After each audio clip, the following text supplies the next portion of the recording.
Hey guys, it's a brew day, finally. So I'm brewing a extract German Hefeweizen beer. I haven't brewed an extract beer since 2011. So it's been a while, 9 years or so. So funny story behind this one is looking through Cabela's, had a gift card from Christmas.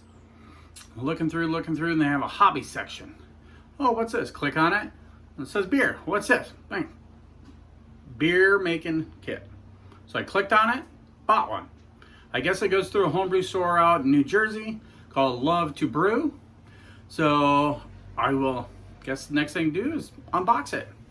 Here it is. Oh, by the way, I'm upstairs in my kitchen going old school. This is how I started brewing. So I said, you know what? Let's kick it old school since I'm doing extract beer. So hopefully my stove is strong enough. Doing the 3 gallons? Yeah, something like that. Boil 3 gallons, top up with 2 gallons. I'm gonna boil the 2 gallons to sterilize it though. I have to use a little bit of common sense. So, it came like this. Beer making kit from Love to Brew Homebrew Supply. So if you guys are in the New Jersey area, East Coast or whatever, look them up and tell them, hey, you saw about them on Timmy's Big Adventure channel. So here we go. German Hefeweizen. The original gravity is supposed to be 1048, 4.8% ABV, and drink in 4 weeks, it says. So let's see now. So a bag of specialty grains. Let's see if I can find the recipe in here somewhere. Priming corn sugar. Throw that away. I don't prime bottles. German Hallertauer hops, 1 ounce. Pilsen malt extract, 1.5 pound. Wheat malt extract, and this is 4 pounds. And of course a grain salt. You don't see yeast here because I got it in the fridge. Funny thing about this is, went through Cabela's, got this, said okay, as soon as I got it, I opened it up and looked, make sure everything was there. There was no yeast. So I emailed them. Within 6 minutes, had an email back saying, okay, we'll send you out a pack of yeast. And then within a week, I had the yeast. So awesome customer service from Love to Brew. Definitely go give them some business, because they didn't even have to deal with me. They could have sent me to Cabela's, but they said, nope, guess what? We'll send you a pack. So what yeast are we using? Let me get it out here. Safe Ale WB06 wheat beer. I think it's their German strain. So there it is. So awesome customer service over there. So on that note, waiting for water to get up to, the instruction says 155. So I'm gonna follow the instructions right here. Let's see.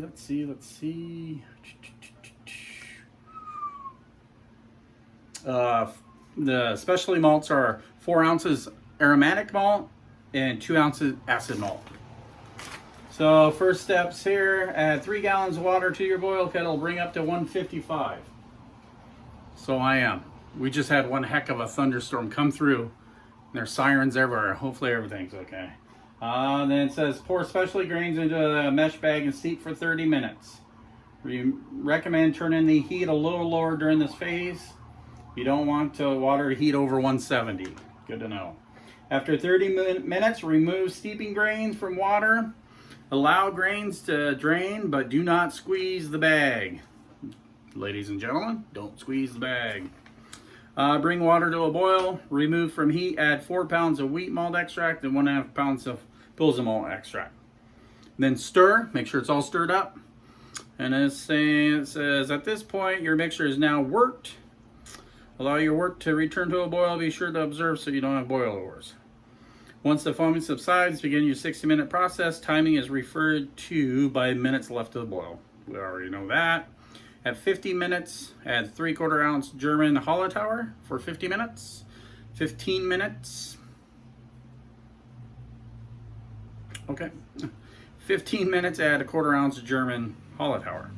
Boil for the final 15 minutes and then chill. So back here I got my old chiller, immersion chiller. I haven't used that in years, but got it rigged up to my sink. Yeah, it should be fun. I want to sitting here watching UFC, so it's gonna be a good day. On top of it, it was an awesome beginning. Watch SpaceX and the astronauts get up to space. Awesome. So when I get things back up and put the grain bags in, I'll let you know. Okay, we're up to temp. So into hot water goes to steep. Smells delicious. I love the smell of fresh grains. Oh yeah. Into the pot. Not telling anybody anything they don't already know, but give it a few dunks around here and there and around. You really start seeing that color come through. Then tied to the edge. That's it. Ready to go. 30 minutes.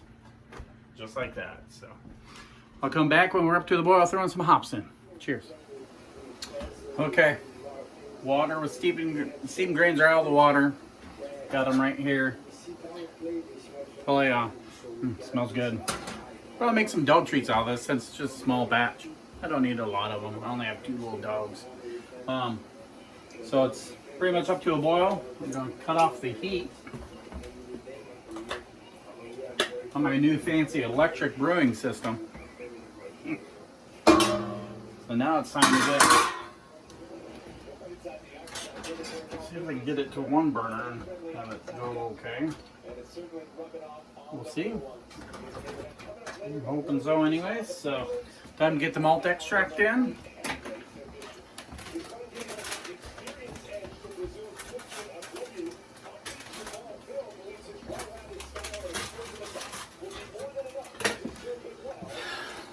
I'm using a whisk. I've heard a lot of people say when you do dry malt extract, you use a whisk. I'm going to remove my probe just so it doesn't get all gunked. See how well this goes. But I haven't done this in years, so stir, stir, stir, stir.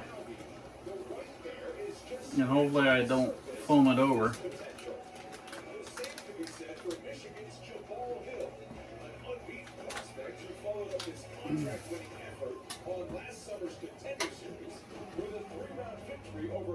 Oh, that seemed to work pretty good. Well, here's the 4 pounds of it, so I'll just go like that. We can get it in there. There you go.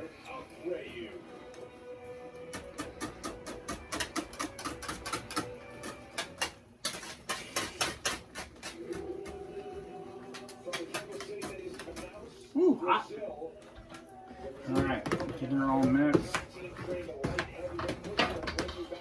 I don't think anything's on the bottom. That's a good day. I'm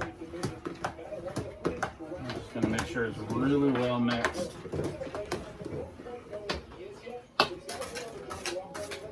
Don't want any burnt or scorched stuff, you know.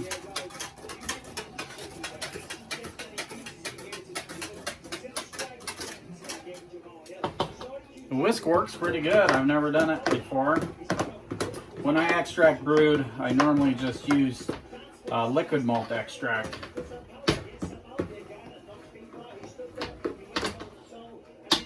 What the hell? I think I will crank on the heat and see what we can do. I'm going to use some firm defoamer, firm cap S or whatever. I prefer firm cap S over this 5-star defoamer. So.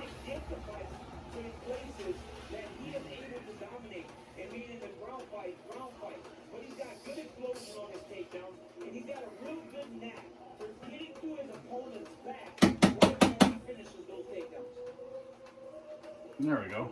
Clogged up. Never had that before. So, since I'm I'm not too worried about it boiling over. I don't think it will, but since I'm up in the kitchen, I'd hate for that to happen. My wife would probably kill me.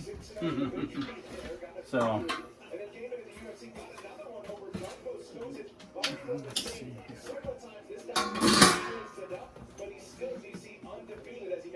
Didn't lose a lot of temp, so that's good.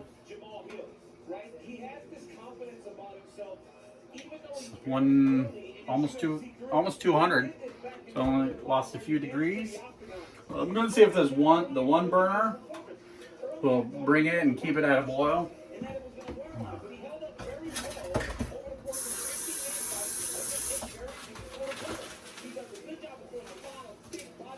I must say one of the nice things about brewing upstairs in the kitchen is having the sinks. I don't have that downstairs in my brew area at all. Not yet. I'm going to talk to the landlord, maybe put it in a wash basin sink next to the washer and dryer. That'd be primo if so. I'm just watching this come up to a boil. Other than that, while I'm waiting, I told you I'm going old school. This is my first original scale I used for hops. It's a Taylor, just a little kitchen, crappy old scale. I've had this since I began to start brewing, so why not? So it calls for 3/4 of an ounce out of the 1 ounce of hops. So German hollow tower. Yum yum. Let's see here. So there's 1 ounce right there. It's hard to see.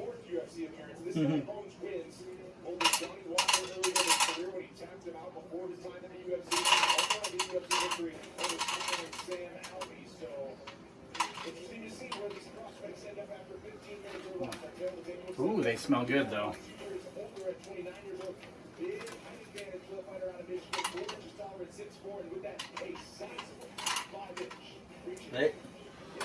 They barely gave me an ounce of hops, not even an ounce. That's funny.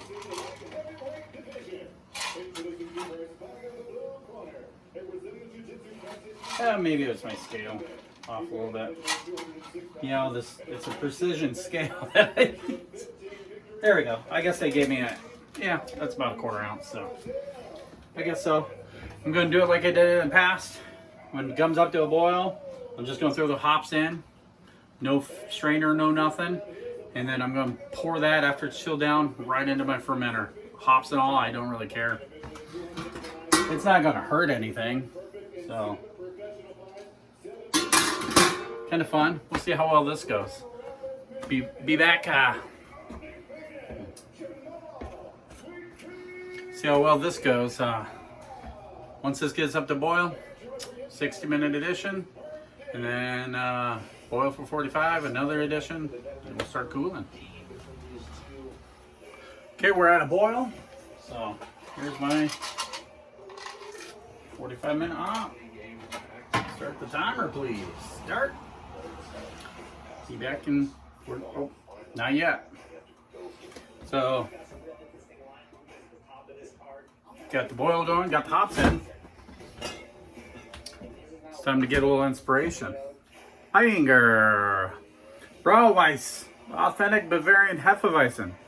Since I'm doing a German Hefeweizen, I might as well get some inspiration.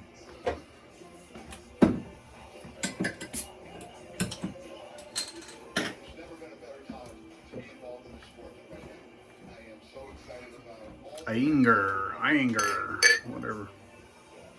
However you want to say it.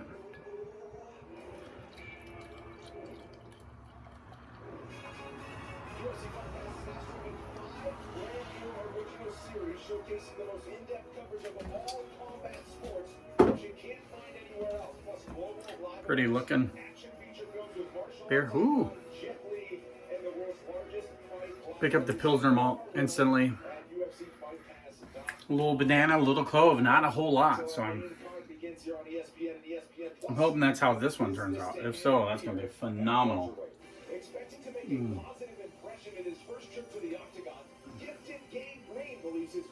Carbonation is really good. Sparkles on the tongue. A little hint of banana. Not horribly. and little spiciness from the clove. Oh, perfect. I hope this one's this good. If so, it's gonna be awesome. I'll be back in 45 minutes to throw in the next edition, and then we'll get her all chilled out, man. It's all good. Cheers. Hey everybody, how's it going? I'm gonna do a little beer review here while I'm brewing German Hefeweizen. So what I have here is Double Mountain Kolsch German style ale, 5.2% alcohol, 40 IBUs. This unfiltered ale features restrained aromas of fruit and rounded malt quality with a touch more hop character than its counterpart in Cologne. So, pretty cool. It was March 19th, 2020 is the date on it, bottled on, so, right, March? It's either March or May. It's either 3 or 5, I'm not sure, so. But that's alright, I don't mind a Kolsch. Pretty good. Boy, it's so clear I can see right through the bottle, so, there we go. Nice little pour here.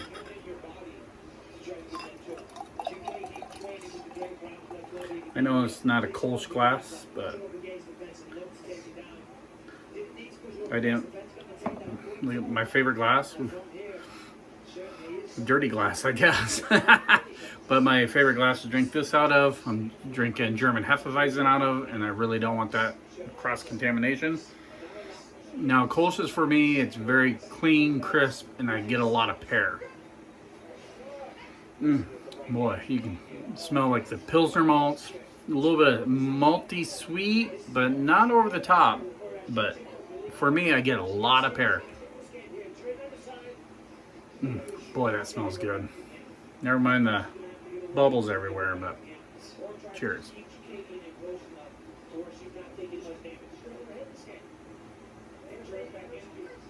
Carbonation level is really nice, tickly on the tongue. There's a little hop bitterness, not over the top though. I like that.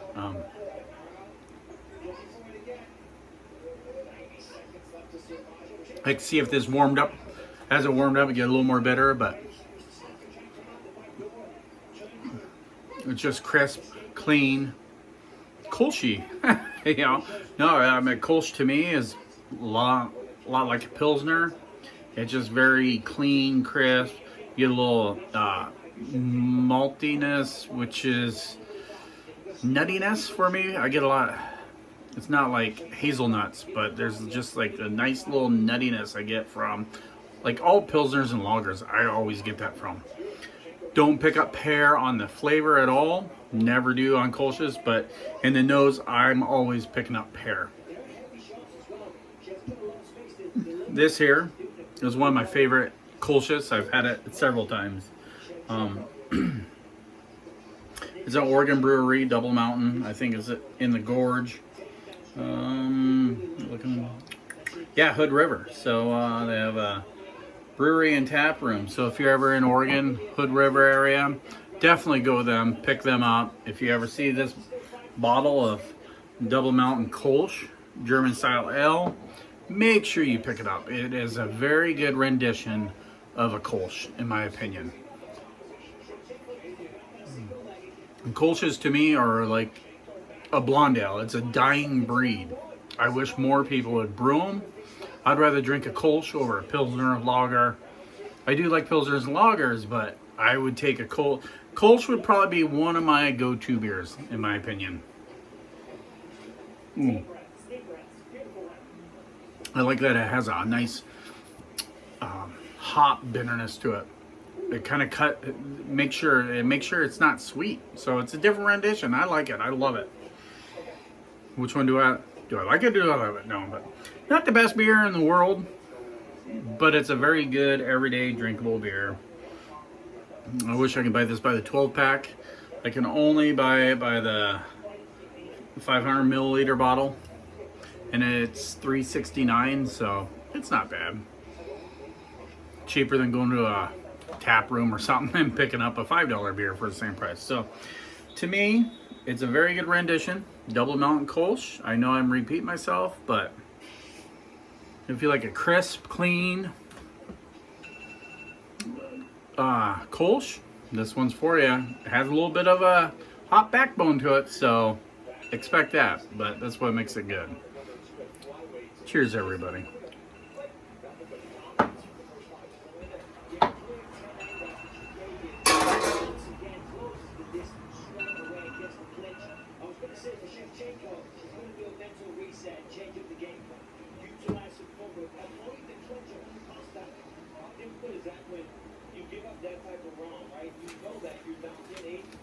All right, everybody, it's been 45 minutes.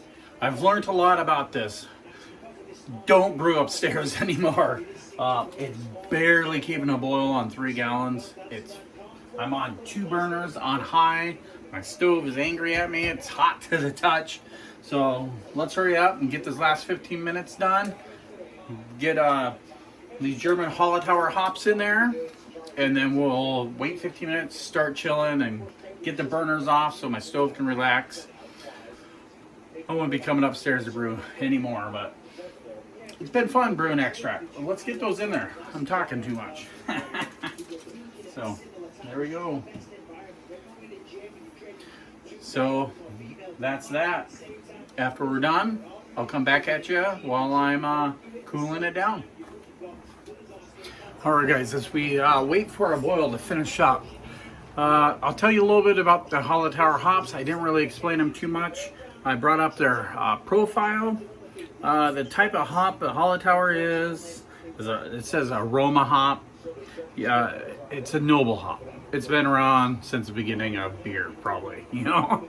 So I'm pretty sure you all have heard of it or whatever, but those that you have not, here's a little bit of description of the hop. It's used in Belgian-style ales, lagers, pilsners, wheat beers, alt beers, lambic, Kolsch, Munich Helles. It's the go-to German hop. Everybody knows this.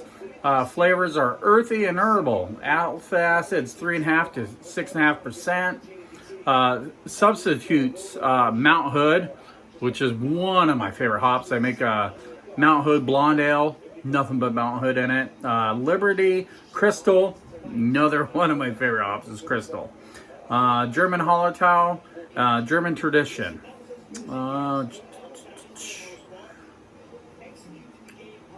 Let me read here. There's a whole thing here. Hold on a second. Hallertau is considered a noble German hop with a mild aroma, slightly fruity and spicy. Flowery, I can't say that for some reason, and even a hay-like. Ideal for aroma for additions in German beer recipes, basically. So, it's a great hop. Probably a hop I do all my German-style beers in. Just that. If not, I would probably do Mount Hood, just because I love Mount Hood, and finish it with Crystal. I just done my Oktoberfest. It was Mount Hood and Crystal. Great beer, great hops for that kind of a beer. When you're not wanting all that crazy grapefruit, pine, tropical fruit, pineapple flavors and all that, or dank flavors. If you don't want all that, you need just nice subtle hop. Hallertauer or any American version of Hallertau. It is Mount Hood, Crystal, Liberty, and all that. But if you want the true original, stick to Hallertau. The yeast I'm using, like I said, is Safe Ale WV06. Characteristics for it is a specialty yeast selected for wheat beers fermentation. The yeast produces subtle esters and phenol flavor notes typical of wheat beers. Sedimentation is low, final gravity is high, temperature range is 53 to 77 degrees Fahrenheit, which is 12 to 25 Celsius. Ideally, it would be 64 to 75 degrees, and that is 18 to 24 C. So I'm just going to do it like I do most of my beers, 65 degrees. We'll see what kind of flavors that come out. So now, boil's almost over. We're going to get to chilling, and I will come back and read the next step that the instructions say we have to do. So I'm just going by the instructions. We'll see. Oh shit! Time to cut the heat. All right. We'll just cut the heat on this. Stop the timer. Timer's done. Perfect. Cut the instructions. Okay, cooling transferring. By now, all your equipment should be already sanitized. Got my chiller and Star Sand.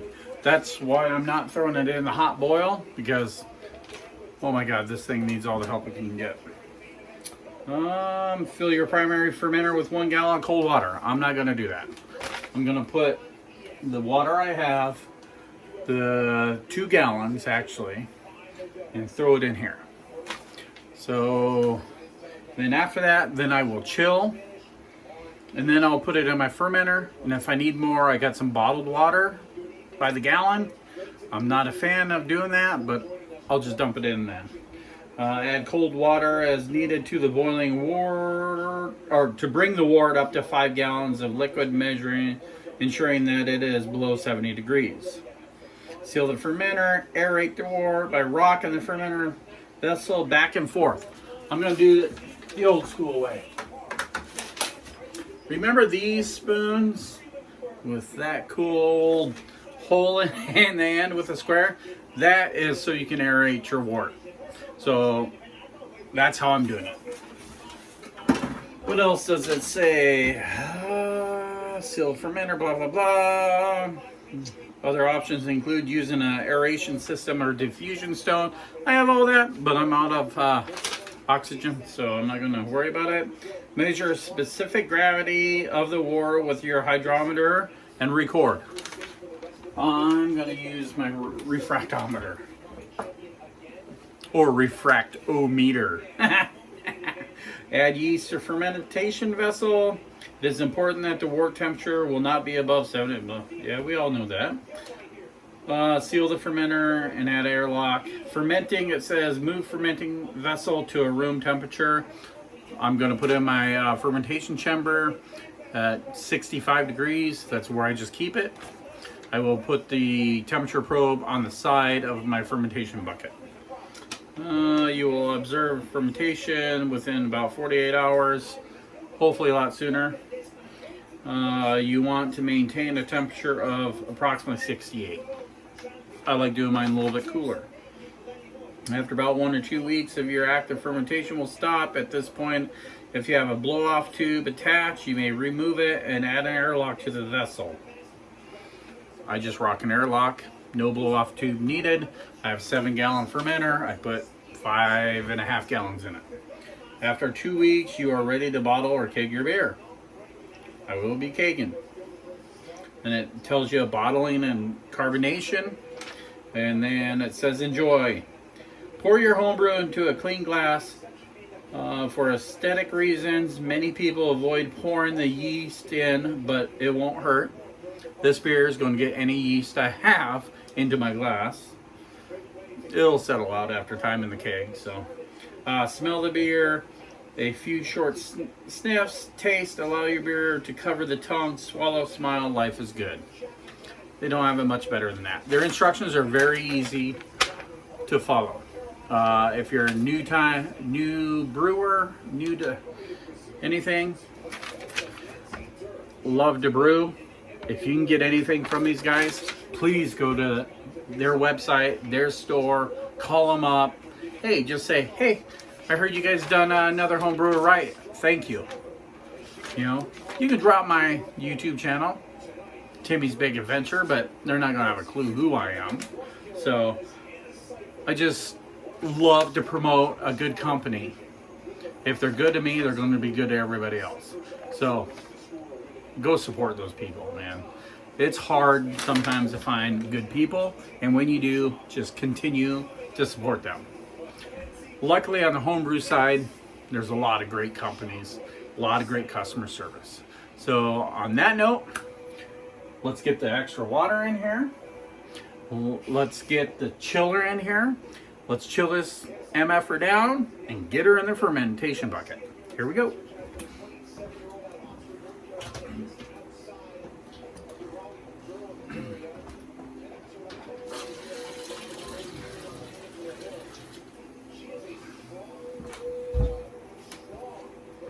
I'm just going to bring this really close to the...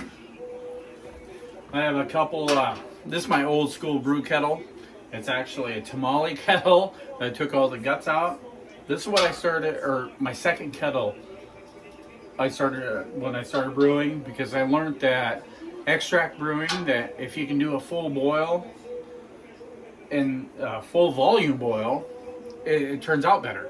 So that's why I went to this 8-gallon kettle. There's these bolts here on the side, on the inside. The bottom bolt, I do believe, if I remember correctly, is 7 gallons. So we're about 1 inch down from there.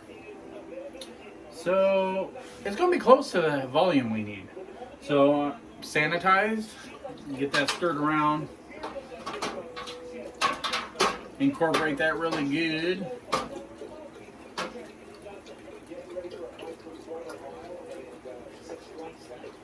I just want to incorporate it so really good so I can get a refractometer reading. Normally I'd wait until it cools down, but it's ATC, so it doesn't matter. People wonder about refractometers. Go buy one. I think this was 20 bucks. This is my second one I've ever owned since I started brewing, and it's accurate. You can adjust it with water, but last time I adjusted this and zeroed it, that's because it was off. It was years ago. So let's try it. Let's see.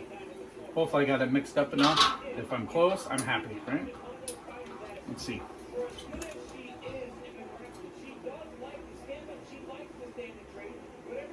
$10.48, $10.49. What did the kit say? Original gravity, $10.48. This is $10.49, so it tells me I need to add a little more water. So let's do that. Let me go get a gallon jug. This is nice thing about this. This is still 174 degrees, so it's still hot enough to be on the safe side. Sanitizer, lid. Let's get it sanitized. It's not the ideal way of brewing, but it's a way that you can still get good results. My all grain brewing's nothing like this. I know exact measurements of everything. It comes out the numbers I need almost every time, the volumes I need every time, everything. So let's do this. I know it's not sanitized water, boiled sanitized water, but this is still 173 degrees, so.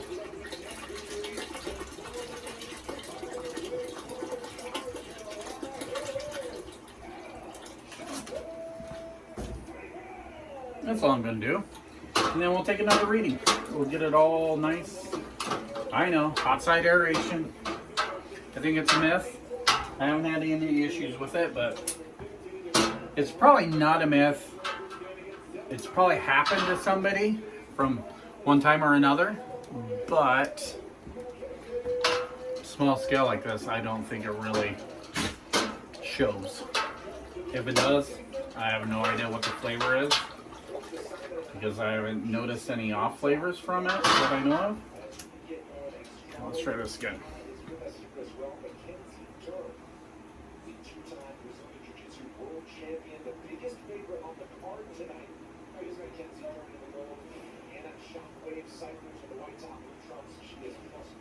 $10.48 right there.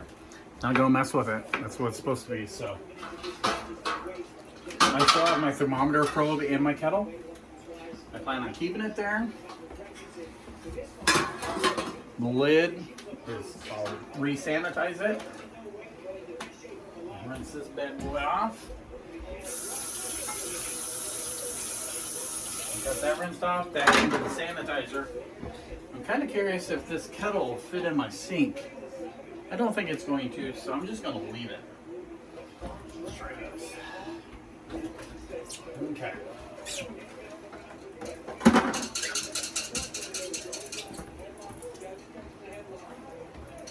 Since I haven't used this, that's what I bought it from another home brewer for 10 bucks when I first started home brewing.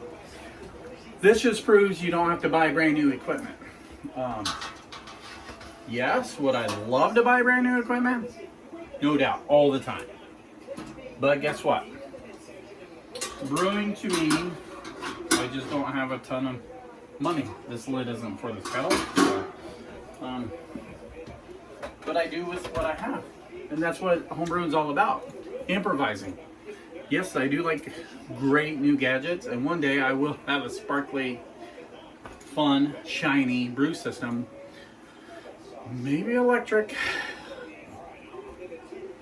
I still like old school brewing, so I still like the propane and everything else. But if I go electric, I'm going to go no less than 20-gallon system. No less. So right now, I got it kind of set up onto my sink with a couple tubings and some other things. So let's get this temperature dropping.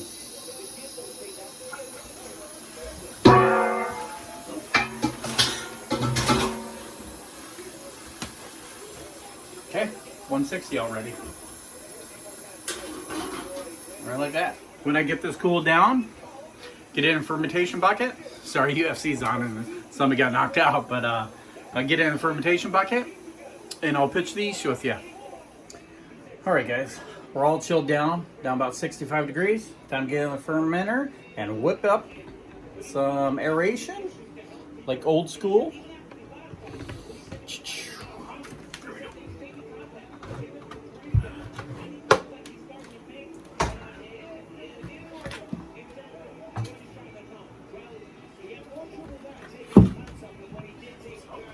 Oh God, I haven't done this in forever. No wonder I have pumps now.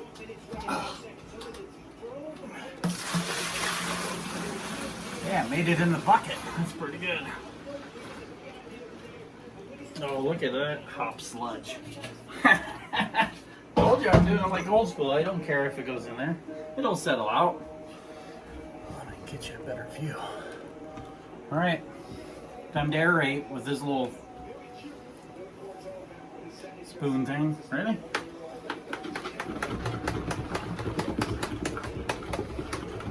That hole in the end of the spoon is designed just for aeration, so try not to hit the side of the fermenter. It's almost impossible. So, a few minutes of this, I'm ready to pitch some yeast.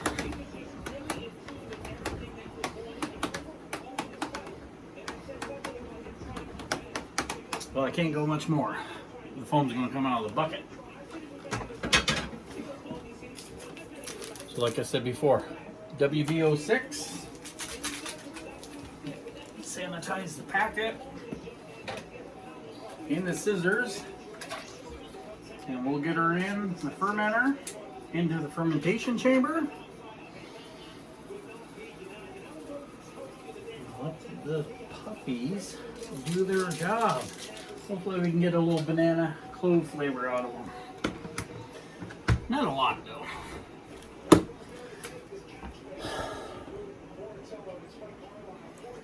All right.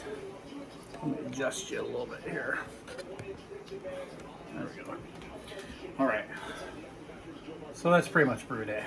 I'm not gonna videotape it going down into the fermentation chamber and all that, but not bad for an extract day. Up on my stove in the kitchen. Won't ever do that again. It takes way too long. But the kit, customer service from Love to Brew, awesome. If you have a Cabela's gift card, go buy a brewing kit. Support Love to Brew because they're pretty awesome there. You know, like I said, within 6 minutes they responded to my email when I forgot the yeast. Shit happens. People forget things. But it's all up to customer service to make it right, and they did. So, like I said, go to Love to Brew and order some ingredients. Well, until time to drink, see you later.